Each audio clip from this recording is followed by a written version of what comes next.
Hi, I'm James Constable, and this is a James Constable podcast on Get Radio. And welcome to episode number 2. We've got Statman Ted here, ready with all of the stats. My name is Rich Smith from Get Radio. Thanks so much for joining us for episode 2. If you're joining us at episode 2, you've missed episode 1, clearly. You've missed out on chatting about James's career getting to Oxford United, going through Walsall, being managed by Paul Merson, being at Wembley, scoring for Kidderminster, going to Shrewsbury and ending up at Oxford United and dealing with his first kind of 3 months on loan at Oxford United. We left it at quite a pinnacle point at the last episode, and I'm going to sort of dive straight in with a kind of big question to start this episode. Is Chris Wilder coming in to Oxford United, which is where we left the last podcast, the defining moment of your career? Ooh, that's a big. Yeah, I've gone in there. I was thinking. I'll say why. I was thinking about this just before sort of coming into this and recording it, and you know, certain things happen in life, not just with football, but in life, that you kind of have an earmarker and go, if that didn't happen, would I be doing a James Constable podcast? Would I be in the job that I am? Would I be where I am? And if it was me looking at it, it looks like this could be. But I don't want to take words out of your mouth. I think, like you say, when you sort of put it like that, it's not something I've ever sort of thought about. But actually, when you sort of think about it like that, then yeah, it probably was. Because if it had been a Martin Allen or a Richard Money again at that club, then it might not have panned out. And then, like I say, I might not have been at Oxford. I might have been sent out somewhere else on loan. And yeah, I suppose you could sort of say that probably was a defining sort of moment, really, that actually sort of kick-started that sort of move in from club to club to actually say, you know what, I could stay here for the rest of my career. Yeah, but it's even just kind of sort of jumping on from that as well. It's the reason that maybe the fans sing your name still. It's the reason why, you know, he's second top goal scorer for the club. It's why we're doing this podcast, because there's so many stories to tell. And like you said, that, you know, him coming in, not just for the club as well. Let's not forget, you know, what he did for Oxford United, but for you on a personal level, it was a fantastic thing. And let's talk about those first hours of Chris coming in. He's been Bury assistant manager. He's done bits and bobs. He's a young guy, which is still a little bit unusual for kind of managerial. You know, it's less so now. People sort of going straight into it, as we've seen. Those first few hours, you've heard that he's coming in. What's your feeling in the dressing room? What's the general vibe of the club? Do you feel like it's a good appointment? Do you feel like it's a new manager? We're here to impress whoever. What's your feeling? I think we were obviously looking forward to the new manager coming in. We didn't know, there was a few players that knew of him or knew. I think he'd been at Halifax as well, and there was sort of talk of him coming in. Like, again, you get the whispers that sort of done and dusted, but you're never too sure until it's announced. And like I say, he obviously came in, and I think everybody was just looking forward to knowing what he was going to be like. Obviously, we'd had Darren. We'd had a brief stint with Jim, and like, I think as players, you're always intrigued. What is he going to do? Is he going to run us? Is he going to... You're never really sort of too sure how it's going to pan out. So I think it was probably excitement, a bit of nerves to sort of see him and find out what his plans were and what he was going to do with the football club. So when a sort of a new manager comes in, whoever it is it different for every manager, or do you just get that same feeling? Because we spoke about in the last episode that, you know, a change of managers can bring about a change in fortunes for a football team. Still the same 11 players out there, maybe bar one or two. You know, the stadium's still the same, the chairman's still the same, the managers change, but suddenly we all know how to play football again. We can all get wins. Is it different for different managers, or is it that same ethos? It's like, right, new governor, we got to impress. I think it comes down to sort of that first impression. I think I've touched before, like obviously at Eastleigh, Martin Allen came in and ripped everyone's shirts off the wall and sort of booted them around the change room. So that instant impression was like, well, this guy isn't for me, and that's how you sort of feel instantly. So I think with Chris, it was very clear. He come in and said, look, we got too much quality in here to be in the position we're in, and you could tell straight away he'd done his homework. He wasn't just coming into this without sort of checking. He knew who everyone was. He knew like the games leading up to that point of where we were. Knew obviously the relationship the fans had with the club, and he knew a lot about the club already. So that sort of filled everyone with a bit of confidence to say, look, this guy, he's not here just to collect his wage and sort of be here for a year or two. He was here, he was serious about the job, and that sort of related to us then, that we could sort of trust this person, and we knew that it was going to be a change of fortunes to what we had been sort of producing up to that point, that we could now sort of kick on under this guy. So he's come into the club. Has he taken a team meeting? Has he pulled players aside? Again, because we forget that you're still in a little bit of limbo here. You're still on loan in your first season. You've seen a hell of a lot already with the club. Is he kind of made it clear that you're part of his plans, or is he just kind of gone, okay, well, let's see what we've got here first? Yeah, I think initially it was meetings with Billy and Billy Turley, Adam Murray, sort of Barry Quinn, the senior players, I think, to gauge where we were at, how the squad were feeling, all those sort of things that you sort of tend to get with a new manager. But then I think after that, it was like individual meetings, and I know the first couple of days he was like, this ain't going to change. Like, we're not going to bring loads of bodies in. Like, the squad's good enough. They've spent good money. Like, the players here are good enough to not be in this position. So I think that gave everybody a bit of a sort of confidence boost to say, look, you're not going to be replaced. We're not going to bring wholesale changes in. And then, a couple of weeks after, took me aside and just said, look, you're going to be the sort of main man here. I want to build a team around you. And again, for someone that was on loan and had sort of struggled to get that momentum and get that sort of confidence, it was a big thing to hear that from him. And like I say, especially because he'd only been in the door a few weeks, it was a big deal for me to hear that. Like, I've never, obviously non-league and at Kidderminster a little bit, but to have that sort of manager have that confidence in you is a big deal for a player. Well, I'm going to move on to Statman Ted in just 1 second. I've got one question I just want to ask before that, because I know Teddy's going to have your run and your form when sort of Chris came in and the spark that he generated. But just before that first game, training, did he have a lot of time with you before the first game? Was it a couple of sessions, or was it a week or so? Did the sessions empower you? Did it make the team feel vibrant and energetic and I don't want to say want to win? You always want to win, and you never want to. We spoke about Darren and not wanting to lose under him, but unfortunately the reality was the results went that way. Is that we hear about new manager bounce, and that starts, I guess, when he comes in, but also in the training as well. Yeah, and again, I think he took charge 20th of December, so around probably the busiest time you could have as a club. Like, you've got Christmas games, you've got so much going on. It's like, could that be a good thing? Could it be a bad thing? Actually, it meant that we had a lot of games back to back. We had, like, you didn't have long to, like, say, worry yourself about if you lost. You knew 2 days later you had a game. So I think that helped, but also the training sessions were good. They were sharp. Not that they weren't sharp under Darren or Jim. It was just there was a different level of intensity. Again, new manager bounce. Everybody tries a little bit harder. It's just the way it happens. But there was more finishing sessions, more keep balls. Like, he would join in. He was happy to join in because I think he was only a couple of years older than like Billy and Adam Murray. Like, he's still, not said he could do a job, but he felt like he could still get about, and say there's a few sort of tackles he'd fly into tackles, and I think that sort of, again, it was his mentality, his way of saying, look, act and follow my sort of leadership. This is what I'm like. This is how I am. Yeah. And he wanted us to be like that, snap into tackles. I remember we used to wear like shin pads in training, which was new to me, and that was probably his way of believing that if you're not going to kick someone on the training pitch, you might not do it in a game. You might not get around them and sort of get into them. So I remember, the first sort of couple of weeks wearing shin pads in training was strange. It was a surreal feeling, but it showed what he wanted. He wanted us to get into tackles, wanted us to sort of put ourselves about, put our bodies on the line, and like I say, work harder than we had been up to that point. Yeah, strange opposition, because you're hearing that, and if you tune into the last episode as well, hearing about Jim Smith, rocking up in his suit trousers, socks tucked in. I mean, it's quite an iconic image of actually, not smart. Like, you think about it, like, there's You Jim, instantly, you see him, trousers, don't you? yeah.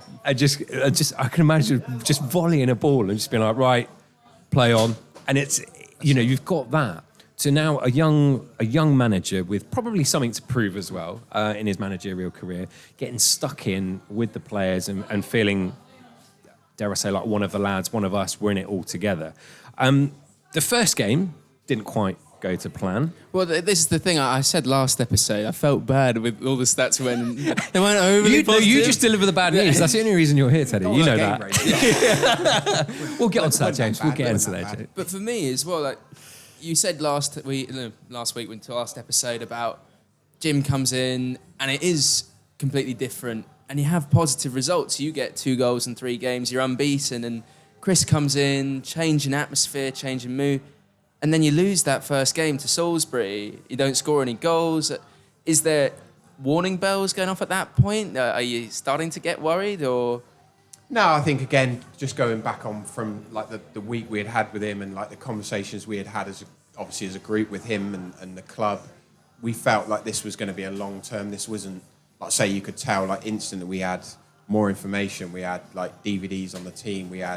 We'd get like a dossier for 4 games, like 5-6 pages of who takes a set plays, penalties, who takes the penalties, like how they set up for short corners, like all these, which again is just teams I've played for. Like then when I've gone on, it's not been the case. There's not been that level of detail that we were sort of fortunate enough to be given. So I don't think we sort of too concerned. It was how the season had gone, so it wasn't like a surprise to like say win a couple, lose and be like that. So we didn't panic. We knew, again, like obviously the players we had in there were good enough to get us out of that position, and we just felt with him, we could tell straight away he was a manager that wasn't going to sort of wilt under that sort of pressure. And as that result went, we knew we were already focusing on the next one, and that was probably the sort of time where we started implementing, like if we were playing on Saturday, we'd be in on the Sunday for like a cool down, and sometimes if it's lost, it seems like a punishment, but when you look back now, it wasn't a punishment. It was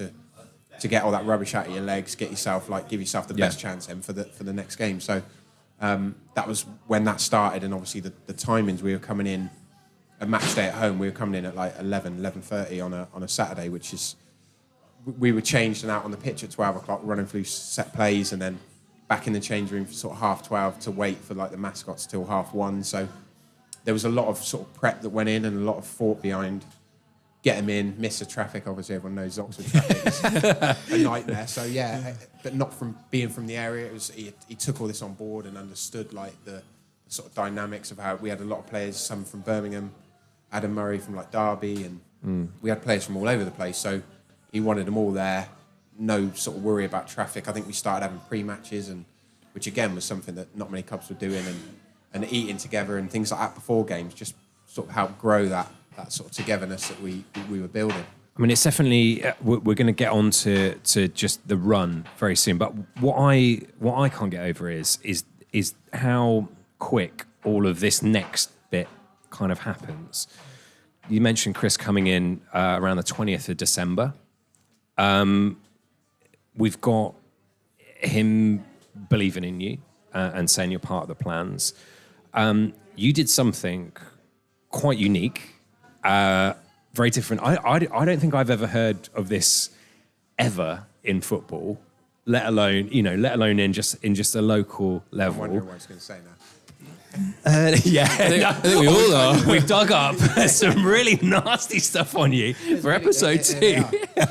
No, you early January. Yeah.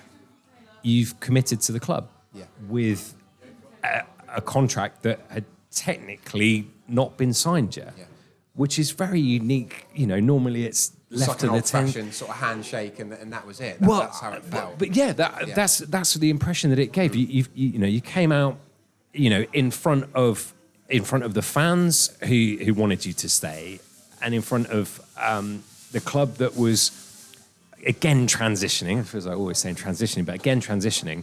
But this is weeks after he'd been in, and coming out and committing to your club. That's a bit unique and a bit different. Why did you do it? Did you feel compelled to do it because you believed in the club and where it was going, or were you sort of coerced into saying, look, this will calm everything down a little bit if you commit? What was the kind of plan? I think just his sort of attitude towards me, it's like a strange one. It was like almost when you're at school and you've got a teacher that like actually likes you and doesn't tell you off for coming in late for playing football, and like he genuinely had a feeling that I could stay. And like I remember him saying, like he even mentioned goal scoring records and things like that back then. He was like, look, if you stay and you carry on doing what you're doing, like there's no reason why you can't go and break records, and like say the better he said that early, literally, as I say, coming in from the 20th month, wow. and gave me that belief. And like say, I'd not had that, obviously a little bit of Paul Merson and other managers that I played with, but not to that level to say, look, we're going to actually build this team around you. You're going to be the figurehead of it. You're going to be the main guy. We're going to get balls in the box. We're going to create chances, tons of chances. You've just got to put them in the back of the net. So he had ridiculous amounts of belief in me, to more than sometimes I would come off the pitch and doubt myself, but he would still be the guy. I remember in the press saying, look, he's unbelievable, the best striker in the league, and like things that like as a player you don't always need. You shouldn't need that, but it's nice to hear it. It gives you that little bit of added confidence. And to be fair, like we got to a point where you'd run through brick walls for that person, or you would go the extra mile, you would get into training early, you'd do a double session on a Tuesday, or whatever it took, because they were giving you the belief that you were, like, say, the best player in the league, or the best defender, or the best goalie in the league. He gave you that confidence in such a brief, short period of time, really, that, like, say, it was... I remember him saying, I said, look, I'll stay as long as you want me to stay here. And, like, say, we sort of shook hands, and that was, like, say, the contract hadn't even been figured out, or I was just... I'd sort of been around, but like I genuinely saw what could happen and what the future could be at Oxford and where the club wanted to be, and I wanted to be part of it as well. So you basically tweeted this. Believe it or not, Twitter was around then, ladies and gentlemen. Very early stages of you tweeted that you were staying and that you were committed to the club, and that a contract would be signed in the summer when contracts are signed and what have you. You know, you're a lone player at the moment. That had a few ructions because you were on loan. Yeah. I think it was actually, there was a contract, but I think it was sort of pencil signed. So it's gone from handshake now to pencils. Later down the line, there was a contract, but I remember it was after that I had obviously then naively maybe look back and think, well, maybe not the best thing, but say 23, 24 years old, I didn't sort of think too much of it. I was obviously delighted that I'd been at obviously Oxford then 6-7 months on loan. I'd not received a phone call from Shrewsbury. No one had contacted me.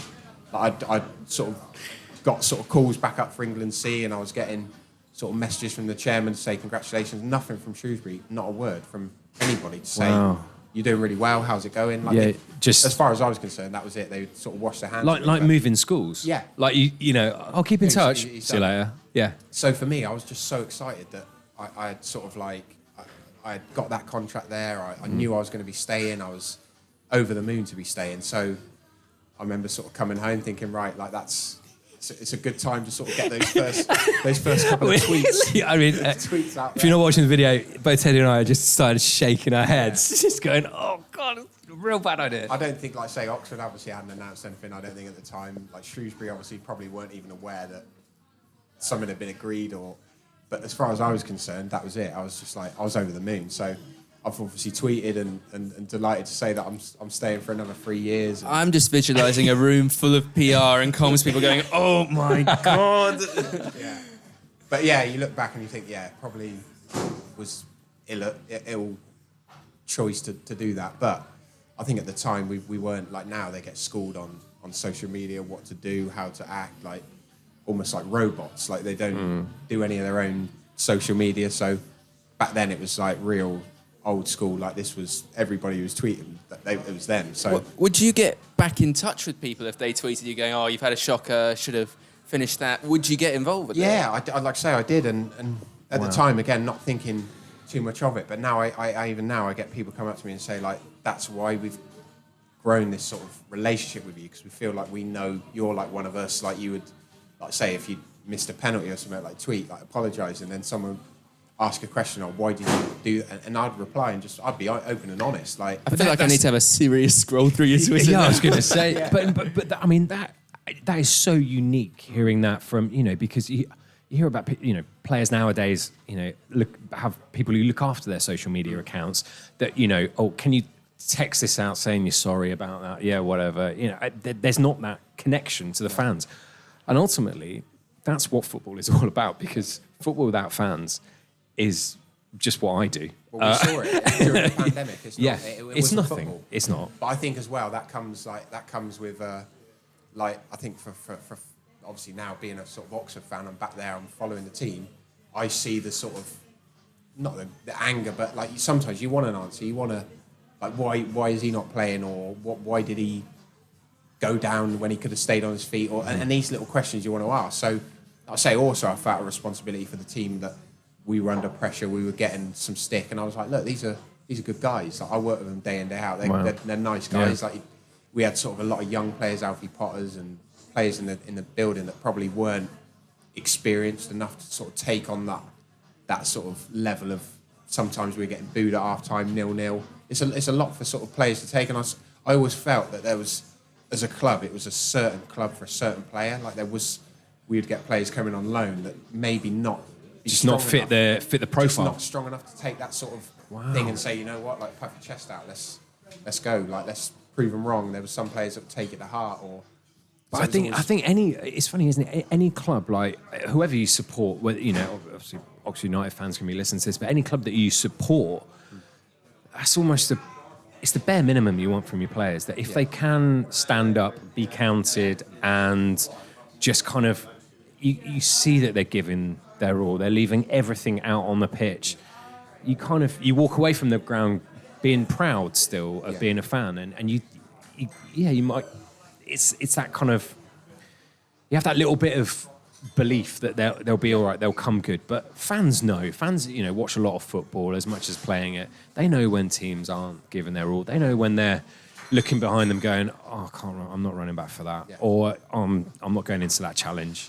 Or it's just not gelling, or it's a team. Fans know. Yeah, and I think sometimes players, you see it like, if you'll see it on like normally on a catch-up on a Monday on the video, and they'll be like, there's a highlight of it, and you think like, well, at the time it feels like you are running flat out, but then you see it, and you think, well, maybe you could have gone a bit quicker. Yeah. But at the top, like say, I don't think it's one of those you sort of think, oh, I'm just going to let him run and I'm not going to chase him. It's sometimes just a combination of, like say, the situation and the game situations get sort of caught up, and you think like, well, yeah, maybe I could have gone a bit quicker, but I don't think it's ever. I don't think I've ever played with anyone that you could say, look, he just give up, or like he didn't genuinely try. It's not. It's almost a sublimable thing in your mind that might not give you that little bit of added energy you need. But I remember that was one thing. Mickey was a big sort of, it was like running around and enough. Like that's the bare minimum. Yeah. Like obviously, you look at his career and you look back at his time at Oxford United, and I don't think anyone could ever say that Mickey didn't give 100% and fly into tackles and do everything he could for Oxford United. So I think having those people around as well made a huge difference. And Jim was still sort of floating around and in and out of the club, and there was just big personalities that, like say, you could sort of lean on, and you could actually look at and think, well, there'd be plenty of clips of Mickey. Like if you want to see what it takes to play for this club, have a look at that. No, I definitely think we're going to visit in future episodes of the podcast, Mickey's influence, and sort of sorely missed from Oxford United. So we've gone, and I go back to this. I still can't believe the timeline of this. So we're still only essentially a month into Chris Wilder. He's come in. The results have just started to sway. You're scoring. Things are starting to go a bit better. You've come out on Twitter to say that you're staying. You've chatted with fans and gone, don't worry, I'm sticking around. I'm here for you. Go on, Bino. Go on, get in. We're so happy. 6 days later, you're hit with a points deduction. Bear in mind, and again, I go back to the timeline of this. This is you coming to Oxford United and being there for 5 months now, maybe pre-season, maybe 6 months or so you've been there. A week after coming out and saying that, you're hit with a points deduction. Now, I'm gonna get your feelings on this, James, and then I'm gonna go to Teddy with some quite mind-boggling facts about what could have been. Yeah. And I'll get your reaction on that. But going into any season, points deduction is probably the last thing on your mind. Yeah. You're worried about not picking up enough points, getting points taken away from you, and it's been very prevalent recently with Bury situation, with Derby situation. We've seen it a lot as well. 12th of January, slapped with a points deduction. What goes through your mind as a player that's worked for the points that have been taken away? And if you can explain what had happened, why these points have been taken away as well. Well, I think obviously at the start of that pre-season there was players on the books that maybe they didn't want, or I think they were big earners, and maybe the club felt that they might need to sort of cash in on those guys and get them sort of moved on. So I think there was a couple that had been transfer listed, and I think there was an error in sort of registering them and hoping that they would be sort of sold in pre-season and then they wouldn't play, but for whatever reason got forgotten. And I think when earlier on, and just after sort of Chris came in, there was rumbles already of this going on. So the players were aware of it. We knew they were obviously investigating it, but we didn't know. We were hoping you might get away with sort of a slap on the wrist, and as we sort of mentioned, they would talk of 11, 12 points deductions, which was scaring everybody. But we were hoping again that might be sort of thrown out, and they might just look after us and do us a favour. Do us a favour. You know what? Oh my God! I mean, we were trying to stay positive because of how the season had gone. We didn't want to think actually like this could be. So obviously for us players, it wasn't. But obviously for Chris and the staff and the club, they must have been sleepless nights. But for us, we knew what we had to focus on, and I think we even knew with the points deduction, like with the games we had left and the way that we had started to mould the team and how we wanted to play, that if we got a points deduction, we just take it on the chin and hopefully, like I say, the way we're going to continue to play and how we're going to pick up results will be enough to get those points back. Well, we'll hand over Statman Ted, who's got how many points were taken off, but also how bad it could have been. So, for those who don't know, Eddie Hutchinson, a name you've mentioned to us once or twice before. Someone who started the season transfer listed, which odd for that level of football. A very good, like I said, very good player as well. Like I felt a little bit for him. It's like because he was a good player and he'd obviously come in for on a decent wage that they needed to move him on. But professional, like never caused any issues. I can imagine being transfer listed, they could be quite difficult. But was he training with you at the start? Training, like say, just part of the team. Part of the team, like, but one of the top sort of 5 players in the team, like very, very good player, but like I say, obviously needs must, and they wanted to sort of move him on. So I think to start with he wasn't playing, and then injuries and obviously things happened, and he obviously did play a few, but no one was aware at the time that what that impact was going to be. So to kind of explain what happened, so he played in 13 games before November when the error is found that he's unregistered. He's been unregistered since he's transfer listed and not added again. And the Football League's ruling on this is that any club found to have an ineligible player in a match shall have any points gained from that match or matches deducted from their record and have a fine levied in accordance with the fines tariff. So he plays in 13 games, gets 11 points for you, and the ruling should be 11 points off.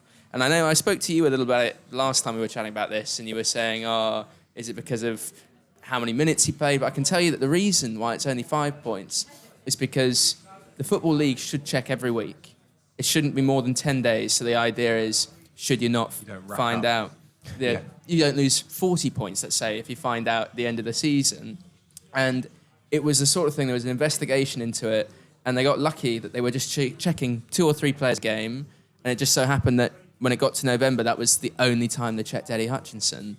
And that was the defence that Oxford made to have the deduction reduced. But he could have gone on quite a long time. There was an investigation into it that said it might have been as late as March had they picked other players. Well, thank God we didn't play so well, because if he had been the sort of main man that drove us on and we top of the league, we would have lost everything, I think, and been back to square one. Because, like I say, he did play a lot of games, which sort of testament to him, really, that he was obviously wanted and they wanted him out, but actually he played a majority of the games. So obviously, fortunately, we didn't rack up the points we would have liked, because we could have been in a whole heap of trouble. So we spoke a lot about in the last episode the personal level of football, the side that we miss out a bit on when we're watching it, the scores on TV, on our phones, whatever. For Eddie, in that dressing room, you've already said he's a model pro, he's one of the top 5 players. Was there a real sort of personal impact for him? Do you think he felt a bit of responsibility for what happened? It's one of those that I don't actually remember saying to him, like, are you okay? Like, because he was sort of seen as this sort of player that had caused this issue, or obviously ultimately it was nothing to do with him. Like, it was a club and the issues sort of with the registration. But like I say, nowadays there'd be people sort of rallying round, but I think because he was sort of an experienced player, obviously far more experienced than myself or sort of most of the other lads. So I don't know. Looking back, it wasn't something.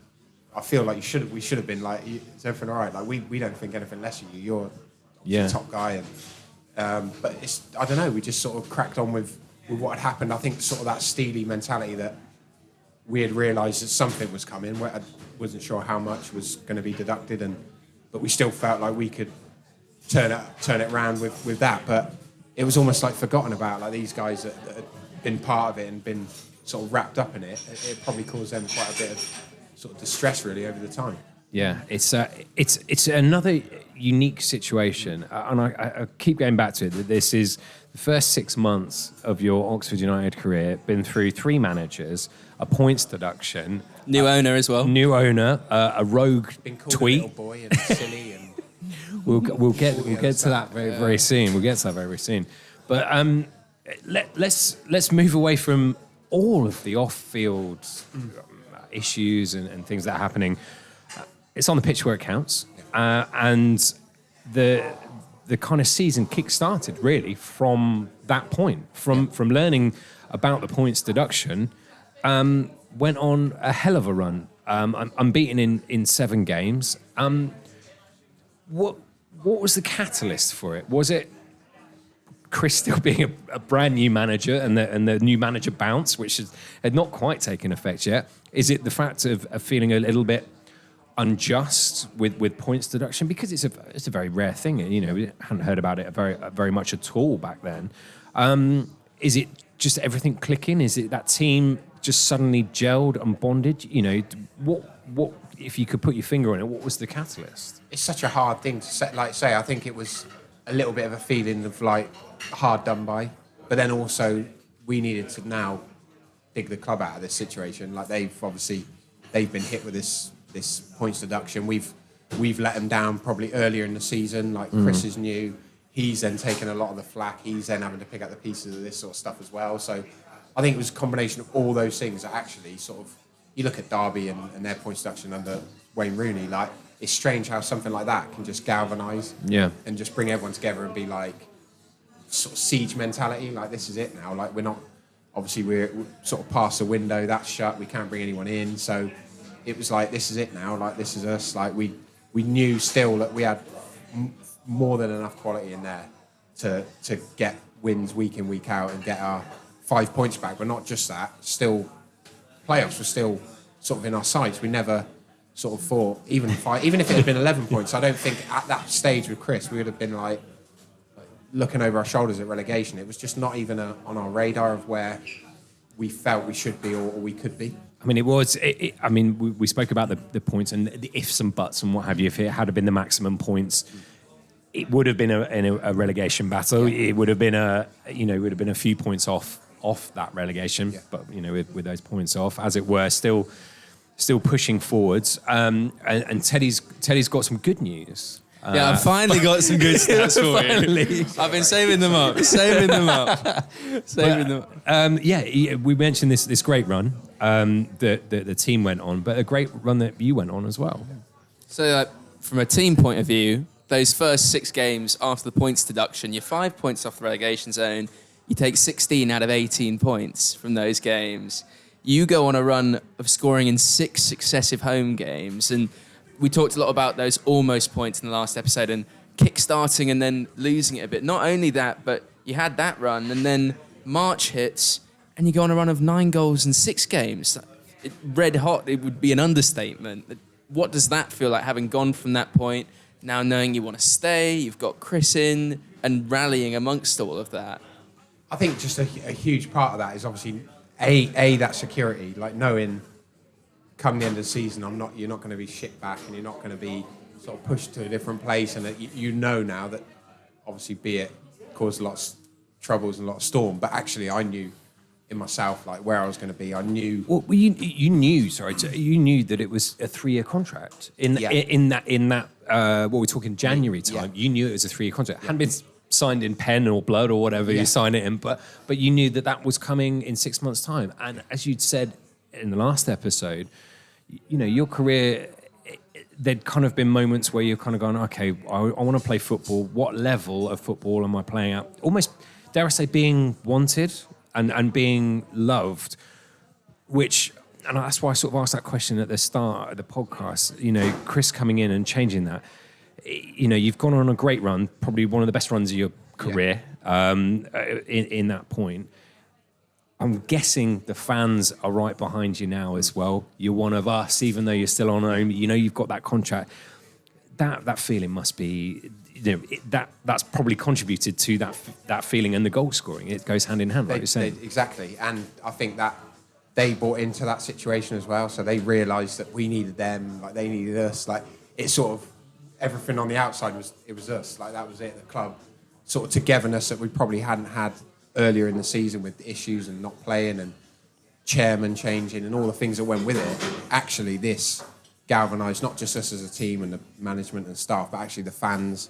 They realised how important we needed them and they needed us. And I'll say, as you score and you're winning games, it's a great place to be. Like I say, as a player, as a forward, you felt like sort of the guy that was bringing the points, bringing the team like victories, that's. Some players like don't always like that sort of pressure, but I couldn't think of anything better than being the match winner, getting man of the match, coming off with a hat-trick ball or scoring the goal in the last minute that brings a team a victory. There's no better feeling. It's what you train all week for. It's what you grow up all those cold under 10s, under 11 games is for this moment to be, like I say, playing for a team that genuinely believes in you and you love playing for. So there's no better feeling. It's so funny, again, harking back as well, that it's the best and the worst feelings, isn't it? Because you've experienced it where the results have not been going well, and you've enjoyed playing under Darren, you've enjoyed being at Oxford, but the results aren't there. And we've mentioned big stadium, big fan base, knowledgeable crowds, and you know that kind of that hate of kind of losing and letting them down versus the elation. And I mean, we can only dream about it, but you know, like you say, scoring those goals and just people losing their minds in the stands. Was there a point that yes, you've signed the contract, but that you mentioned like the teacher, you know, Chris putting, you know, feeling like you want to impress the teacher. Was there that moment with the fans where you just went, this is my club. I'm here to do great things if I can, and I feel the love, you know, feel that you know, that passion of everyone losing their minds, maybe scoring a goal or just putting in a good performance that the team won, and you felt like I belong almost. I think, like you say, going on that run of scoring the goals when I did, like coming into the back end of the season, I think that started to grow the belief. Like they were like, the fans believed that maybe we could just sneak in the playoffs. Yeah. But you see it year after year. Team sneaks in, last game of the season, ends up going up because it's just the way it happens. So that was the feeling. But yeah, coming into that back end of sort of February, March time, I really got that feeling that, like I say, I knew where I was going to be. I knew I was staying. I knew the sort of pressure of... You're always putting pressure on yourself, but I think sometimes you see it, players coming to the end of their contract trying too hard and making mistakes, and because you're so desperate to earn that contract. So I think that was the moment to say, look, pressure off. I knew I was staying. For me, that was when the sort of light bulb went, you know what, like this isn't just you're here and you're not on loan anymore. Like you're here, this is your club. Like I felt more of a responsibility to perform. I always put massive pressure on myself to perform anyway, but I think even more so now I knew I was staying, and I didn't want to be the sort of player that come in and sign a new deal and then we get sort of relegated and you remember for that. So I think that was the moment for me to say, look, this is it now. I'm going to be here for at least 3 years. I wanted to, like I say, I remember saying to Chris, they could have offered me 10 years, I would have signed it, because I was so sort of adamant that that's where I wanted to be and that's where I wanted to stay. It was I would have stayed for as long as they wanted me. Well, let's have some more good news from Statman Ted about that particular run because I felt in the last episode that Sam Ted was giving you like all the bad news. You're making this out as if this is my fault. Yeah. This is not my fault. Episode 2 actually after that. So let's hear about that run and some of the sort of the hit points from James's career there. Well, for me, looking at the results, it's amazing. You talk about these highs, these lows, and you just mentioned there some of those results, how good that felt, given that 2 months prior you've got Darren Patterson saying to the press, we're in a relegation battle, having joined to try and bring the club back into the league, and point deduction hits, you're 5 points off the relegation zone.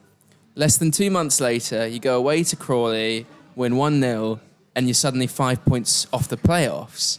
You go on this amazing run, and you have results like the one that I've picked out. I was watching all sorts of old games of you playing as... And loving it as well, by the way. Yeah. But you're away at Stevenage, and you're down to 10 men in the first 15 minutes, and you score a penalty, and you hold on for the whole game, and you get that result. You get a point out of those dogged positions where you look earlier in the season where you're the worst away team on record in the whole league. You turned it around like that. That's the thing that I look at and think, wow, all this change in mentality you talk about, you see it on the pitch there.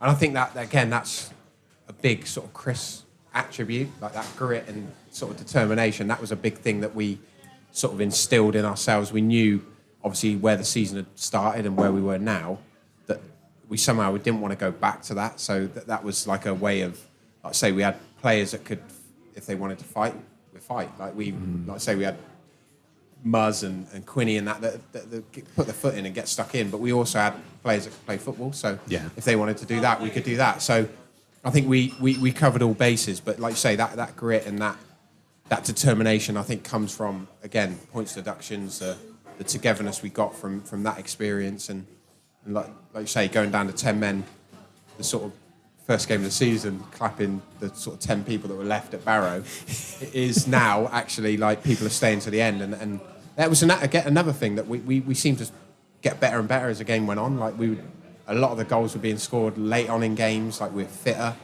Again, down to training, down to sort of techniques we were now doing that were different, like sessions were harder, but we felt we were coming into form at the right time, like towards the back end of the season. Like I say, teams were struggling to sort of just keep with us.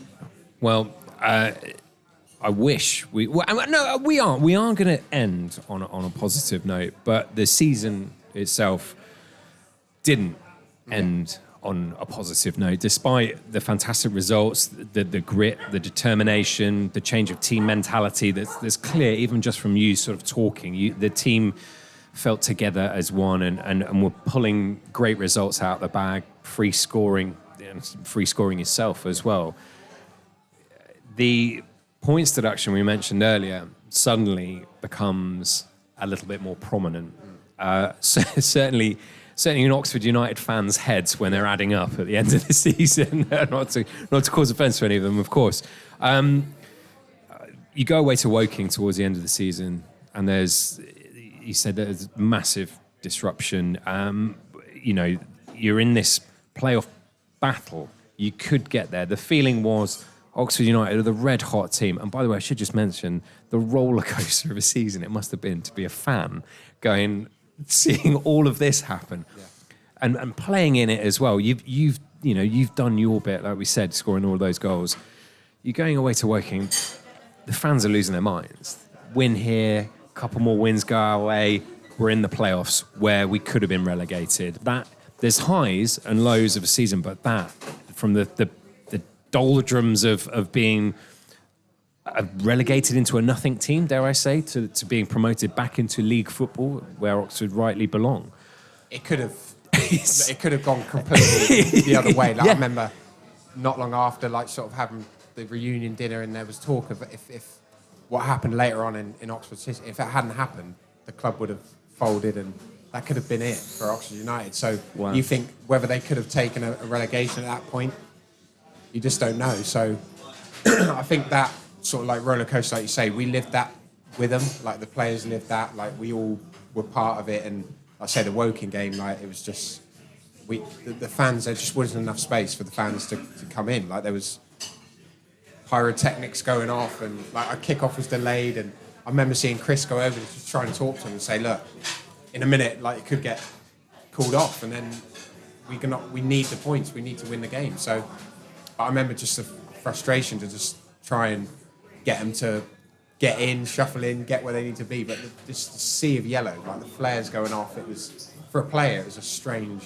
I was going to say, like, it's yet another strange thing. Like we talked about, I keep talking about the timeline of everything is very, very, very short with everything. But a lot has happened in your first season that don't happen to players in their entire careers. Points, deductions, 3 managers, and now delayed kickoffs. These are things that, you know, we saw in the Champions League final, obviously, you know, the terribleness that happened there. But it's a massive, massive talking point when that happens at whatever level you're playing in, that, you know, that there are problems and it gets delayed. What's the changing room like when obviously maybe the referee comes in and says, okay, we're going to have to start in 15, 20 minutes, half hour. Are you there going, it's going to be a partisan atmosphere out there? Is it, you know, does it bore you? Does it frustrate you because you just want to get out there and play? We didn't know at the time what was happening, so I think we were sort of sat around for a bit, and then we were like, actually, like, let's stick our head out. And actually, you're seeing just like, say, you could have been anywhere. There's flares of just smoke. You could barely see the pitch for yellow smoke and things like that. So, yeah, it's frustrating. I think as a player, sometimes you've done your warm-up, you're back in, you've got your kit on, you're ready, you're sort of G'd up, you're high-fiving, you're having your Red Bull, because that was another thing they believed. They would crack open 24 cans of Red Bull at like 1 o'clock, and then they would just slowly defizz. So 2 minutes before kickoff, we were down in 2 cans each of Red Bull. What? You are kidding me? No, this is a thing that they would crack them open early enough, so it wasn't like you wouldn't have fizzy in your tummy, but you were getting like 2, like near enough full cans of energy before you go out. I've got a new pre-match ritual now. Yeah, I was going to say, flat Red Bull. I don't think I could drink fizzy Red Bull just before going out. But yeah, that was like another thing that we were doing, and again, just things that you weren't doing anywhere else, any other clubs, but it just became a thing that we were like, well, maybe it is working. Maybe we are getting that bit of added energy later on in games. So you don't change it. It was working. We were picking up results. Well, but you say there about like that's part of your pre-match, but you mentioned last episode as well that it was very pro. You had your pre-match and stuff, and that particular game, the Woking one, it wasn't just 20 minutes today. It was over an hour. Yeah. And at that point, that's more than a half of football, and you're all G'd up. You're in your kit, as you say. You maybe downed your Red Bulls as well. Like, are you just sitting in Just absolutely buzzing. Yeah, I'm ready to go.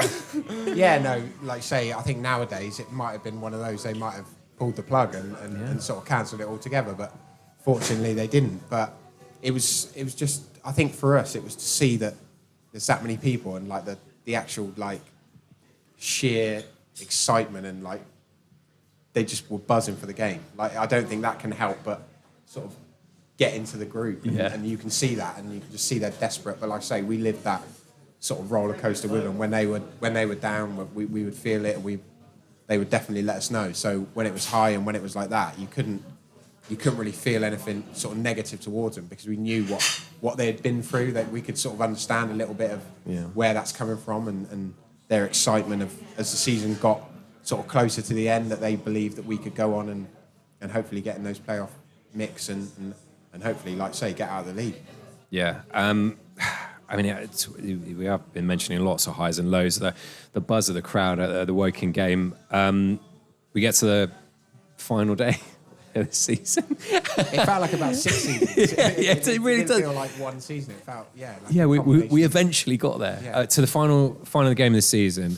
Teddy, could you just draw out, paint a picture for everyone listening, where Oxford United were, what needed to happen, and what kind of happened in the first little bit of the game. So you go into the last game, you've won last 3 games, and you've said to me before, you got to the point where you had to win every game, and that's exactly where you were at. And it's not, the conference's Premier is not like it is now, where there's 6 teams in the playoffs. It's only those 4, so 2nd to 5th. So a lot tighter. And in the last day, you need a win, but you also need other results to go your way as well. A win is not enough. There's a lot going on.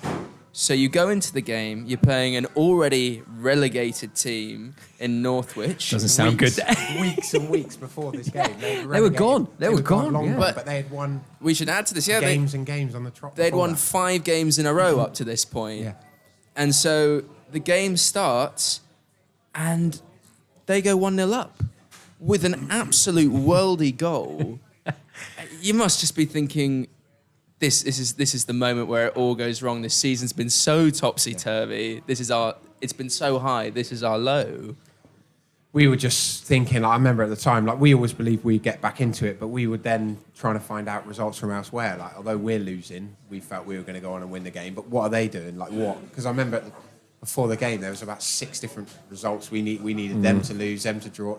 We were hoping, obviously, 10 games out, we would carry on winning. These teams might slip up, but everyone just kept seeming to be winning. Like we just couldn't. Every time we would win, we'd come in and check. They'd won, and it just got to that point where last game of the season, we knew it was an uphill battle. It was out of our hands really, but we just felt like if we did our part, maybe the sort of bad luck, the time we'd had that season, that we might just get that little bit of luck that I was going to say. We all love a last day of the season. Especially when it's incredibly tight. You mentioned that you're sort of looking for results. How does that filter down? You hear all the time about, someone in the crowd is, we've all seen the classic images of the Walkmans, wouldn't it, by that time? In the ears, kind of going wrong. Oh yeah, no, I think they've scored. I think we only need to, we need to win now and we are up. Yeah. Is that filtered through the crowd?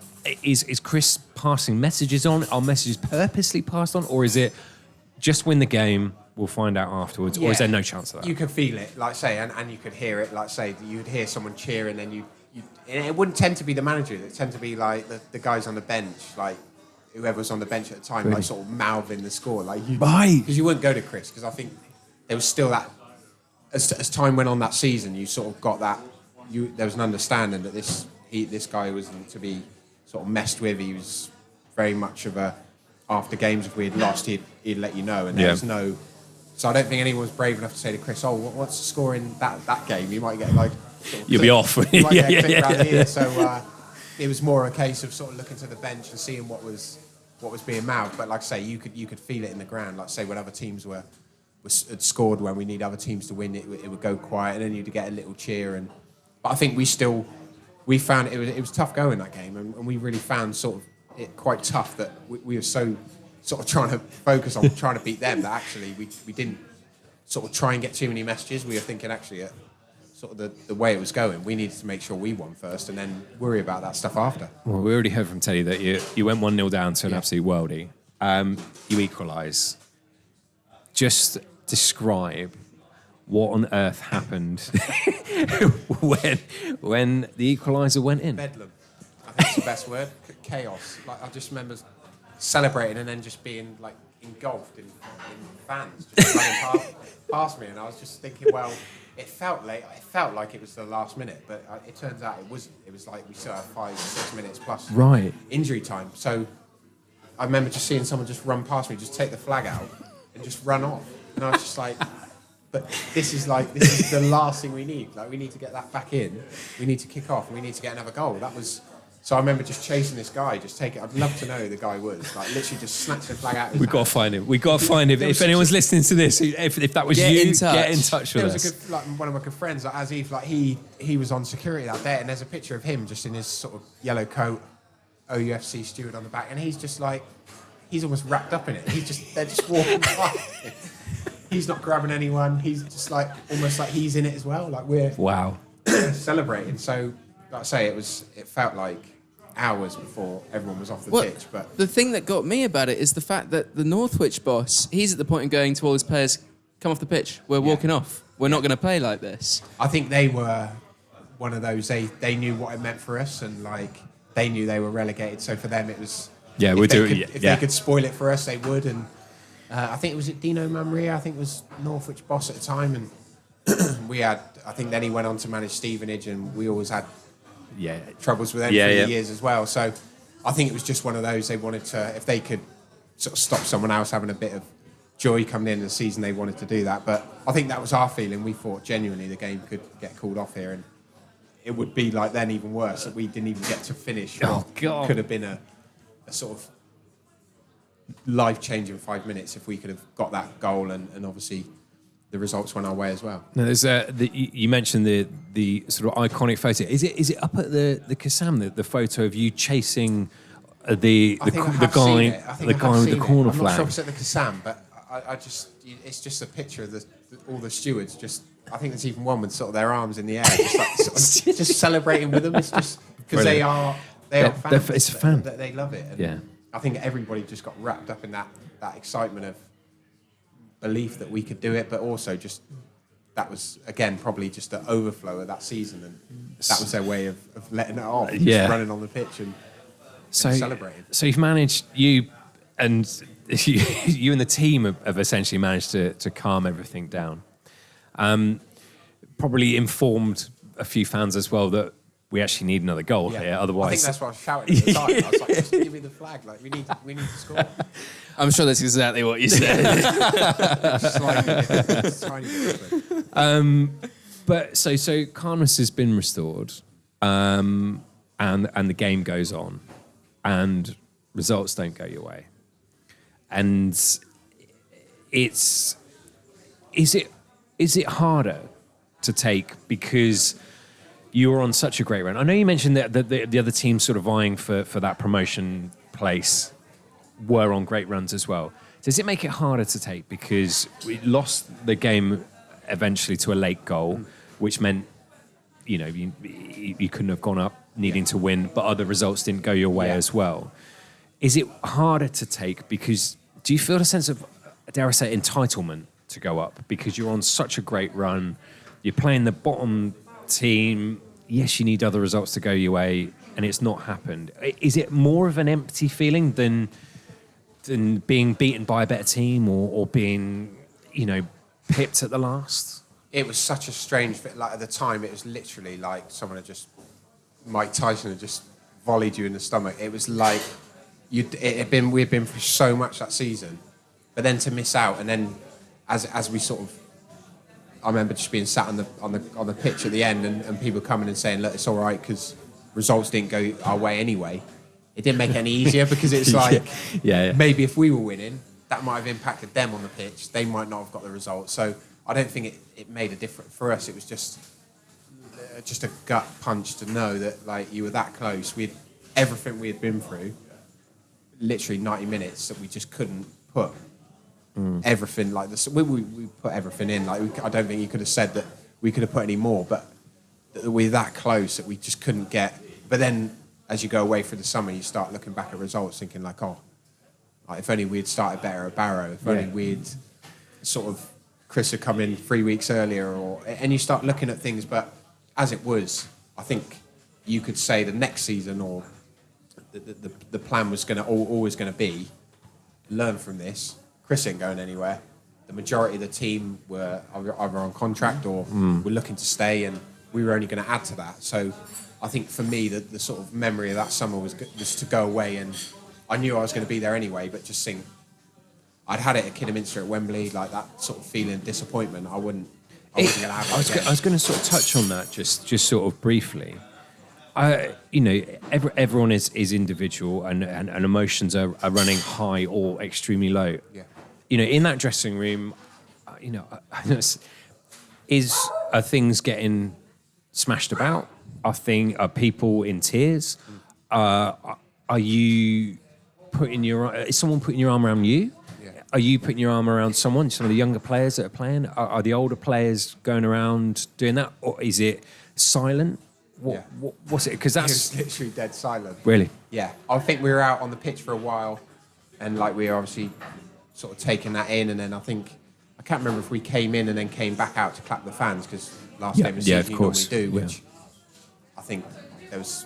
and it's at the Kassam as well. It didn't feel like anybody had gone. But 10,000 people there at home. Yeah, it felt like literally there was 20,000 people there clapping us. But I think for us, you just wanted to be sort of swallowed up. I think if you could have just dropped in a hole and just that was it, we would have took that. It was that sort of feeling. You just wanted to get out of there and just get away and just deal with it. Everybody deals with it differently. Like I say, it's for us, for me personally, I just knew you sort of looking at individual people and you're just thinking like they got to go to work tomorrow or Monday, and like you could feel their pain. They followed us through this journey, and like say that last game, we sort of felt that say it's just a draining experience. Like you literally just exhausted from what had happened and what like.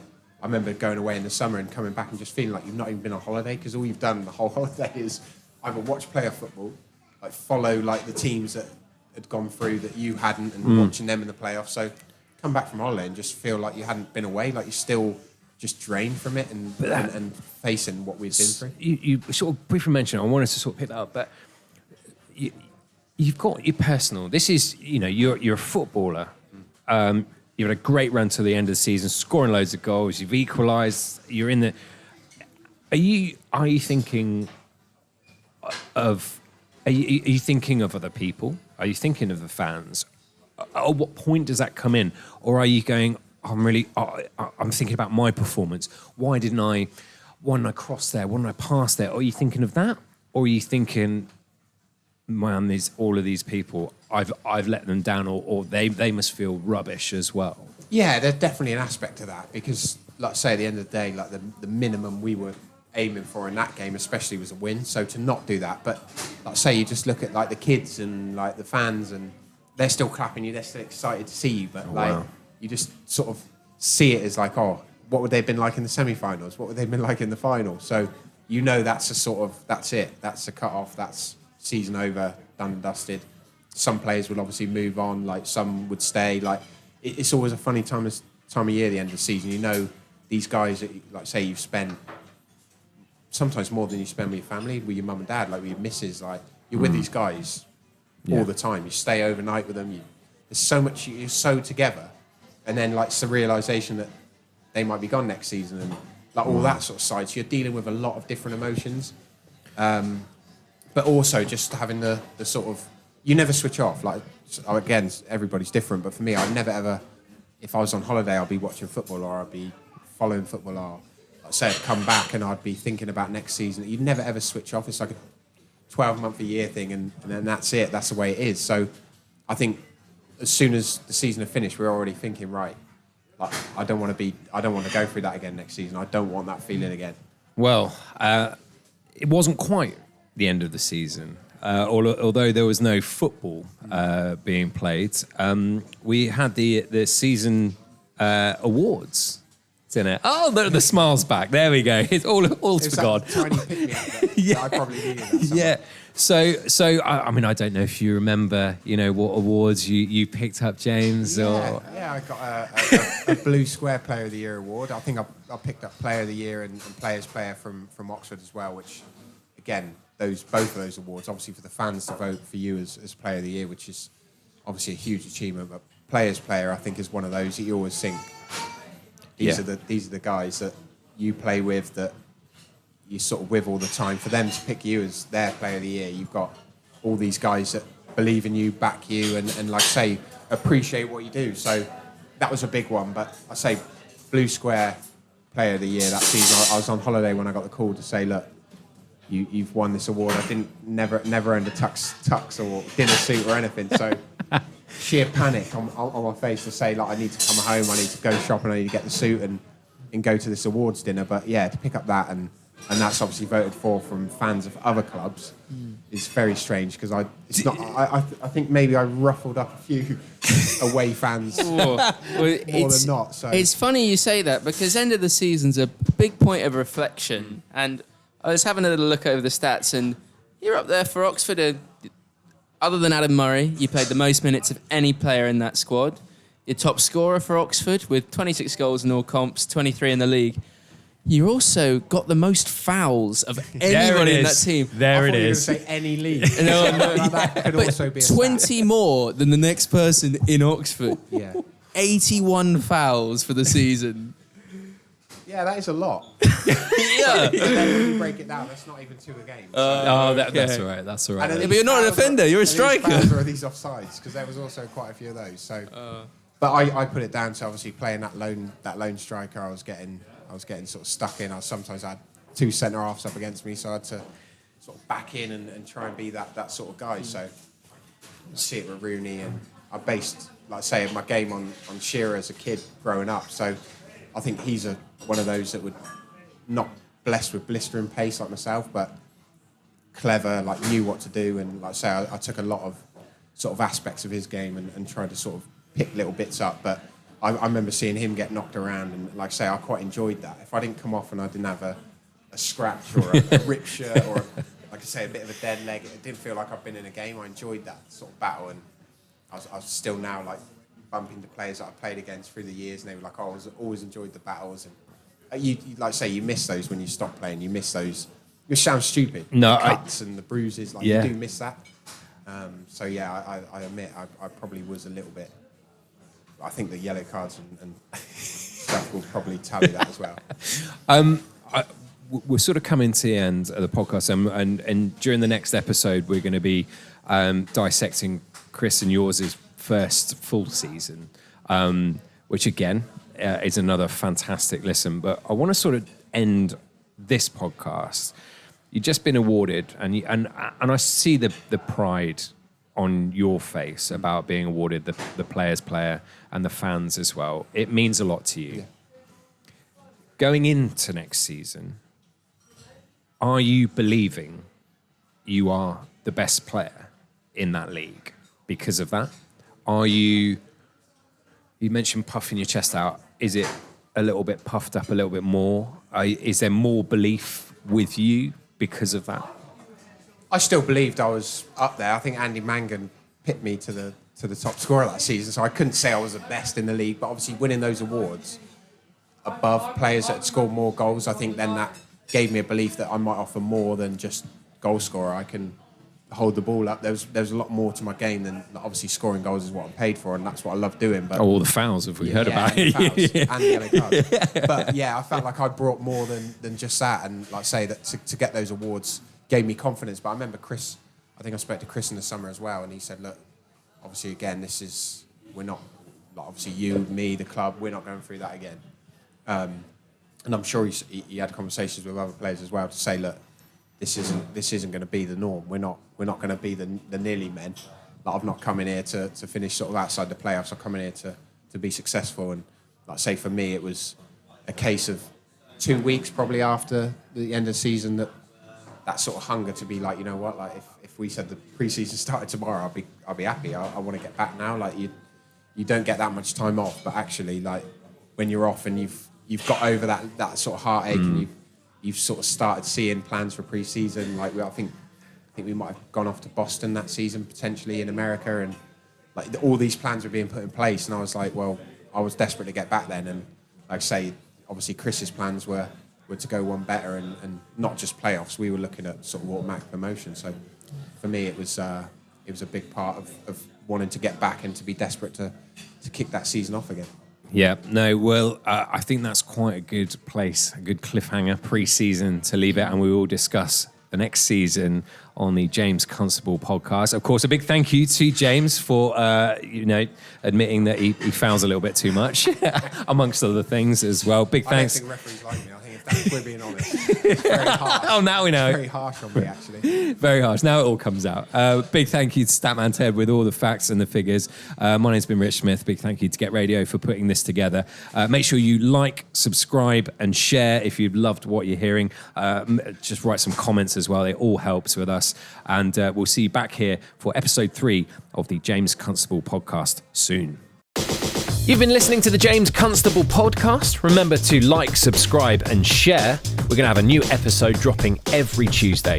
This has been powered by Get Radio, Oxfordshire's local radio station. Head to getradio.co.uk for more updates and details.